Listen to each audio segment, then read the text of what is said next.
So hello everyone. Today we are going to start with our next points about the networking basis, the basics. Okay, that is about the URL.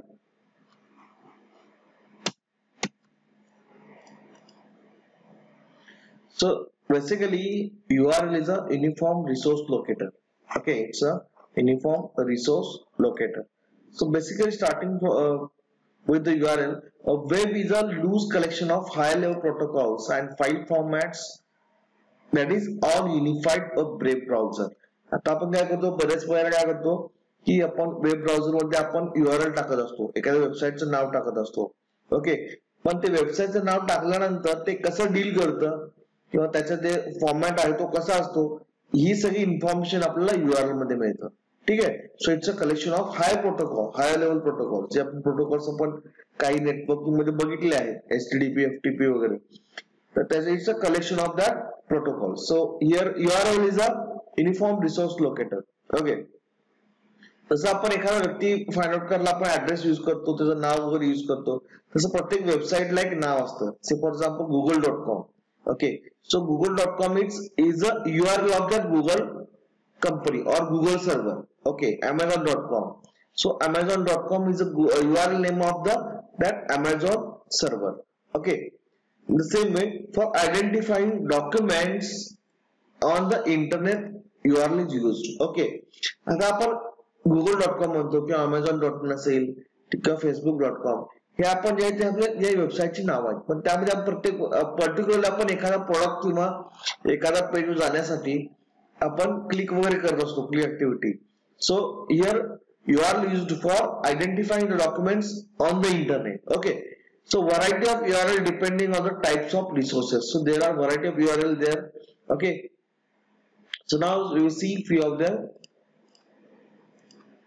So now इथं काय URL चा format आपण बघायचा आहे. URL म्हणजे actually काय असतं. तर जावा टी पॉइंट नावाची वेबसाईट आपण जे आपल्याला बरं सगळ्यांना माहित आहे.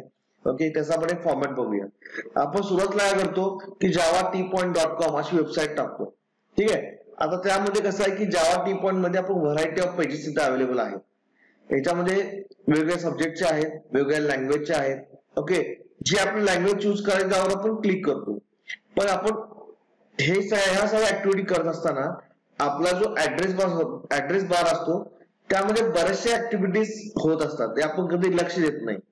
सो URLच्या निमित्तानं आपल्याला ते सगळं बघावं लागेल. ओके, सो बेसिक काय आहे की जावा टी पॉइंट हा आपलं वेबसाईटचं नाव आहे.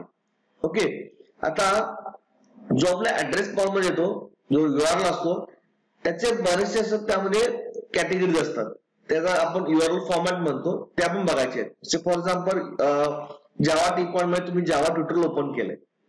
ठीक आहे, जावा टी पॉइंटच्या वेबसाईट वरती आपण जावा ट्युटोरियल ओपन केलंय. अशा केसमध्ये URL मध्ये आपले 4 टाइप्स आहेत. First is protocol used. Okay, so इथं कसं होणार आहे की इथं जावा ट्युटोरियल ओपन करायसाठी आपल्याला काय होणार आहे, अशा पद्धतीने मॉडिफिकेशन होतं. सुरुवातीला आपल्याला इथंपर्यंत असतं, आपल्याकडं इथंपर्यंत आपल्याला पाहत असतो आपल्याकडं आपल्या वेबसाईट वरती java.t.com www.java.t.com इथंपर्यंत असतो. ठीक आहे. जेव्हा आपण जावा ट्युटोरियल ओपन करतो त्यावेळी स्लॅश म्हणून इथं आपण हा पुढचा पार्ट तिथं ऍक्टिव्हेट होतो. So it has 4 types of 4 collections और it contains 4 type information. First is protocol. Okay, हा जो फर्स्ट पार्ट आहे याला आपण प्रोटोकॉल म्हणतो. ठीक आहे. So in this case HTTPS is a protocol. Okay, HTTPS is a protocol. जो फर्स्ट पार्ट आहे तो आपल्याला इथे दाखवला जातो. ठीक आहे. सेकंड पार्ट आहे सर्व्हर नेम और IP ऍड्रेस.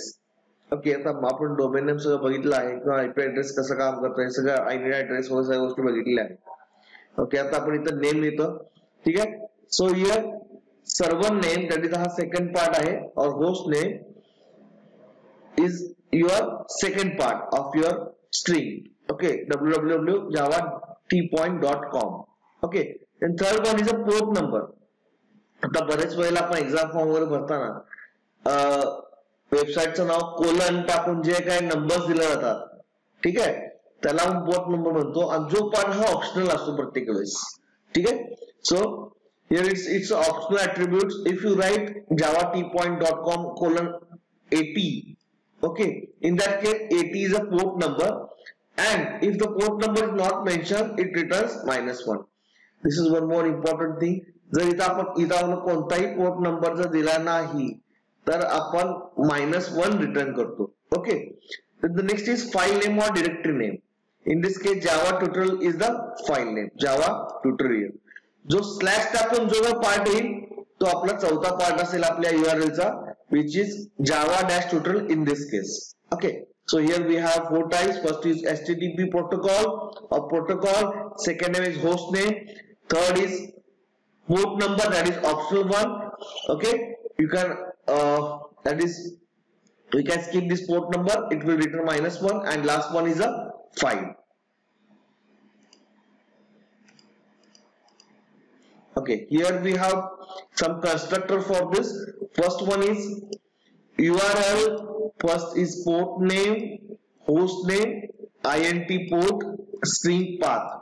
जे आपण तिथं port name म्हणजे protocol name. Okay, जो आता आपण लास्ट टाइम आपण जो एक एक्झाम्पल बघितलं त्याच्याशी रिलेटेड आपला हा URL आहे. फर्स्ट कन्स्ट्रक्टर आहे, creates a URL by putting together given parts. And the second one is protocol name, host name आणि path name, that is string file path name. इतर सेकंड मध्ये काय केलं, आपला पोर्ट नंबर ऑप्शनल असल्यामुळे त्यांनी काढून टाकलाय. ठीक आहे, बाकी दोघांचं वर्किंग सेम असणार आहे. वरती फक्त पोर्ट नंबर असणार आहे, इथे खाली नसणार आहे.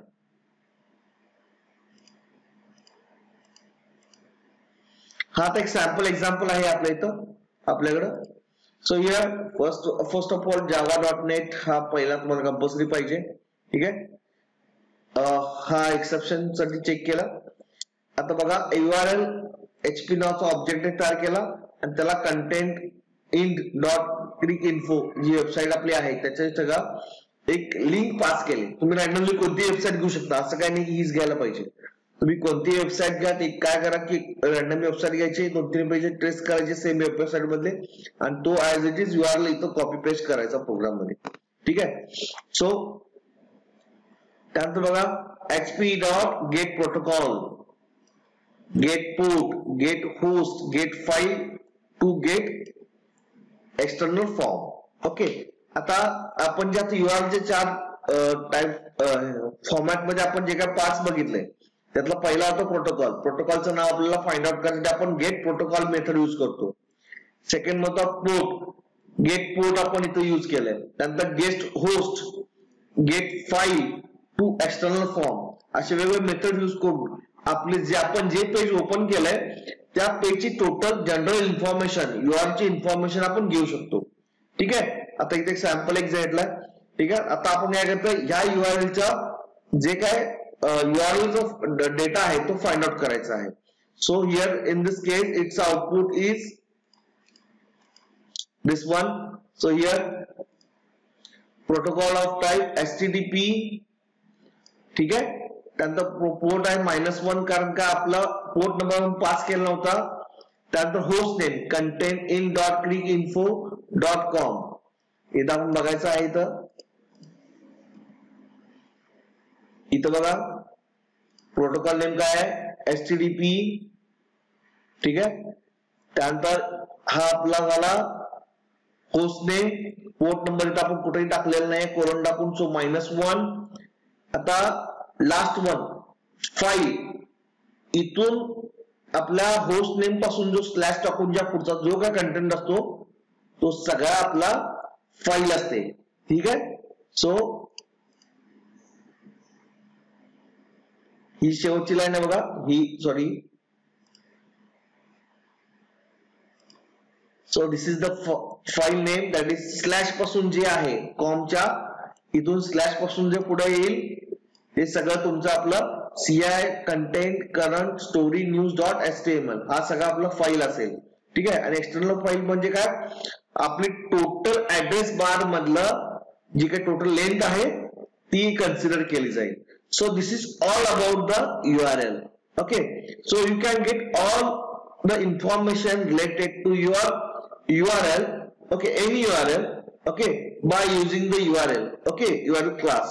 So you can get the type of protocol on from which server or which port you are the file is coming, the name of the file or data behind the file, all you can get with the help of this URL. So today we'll stop here for today. Thank you.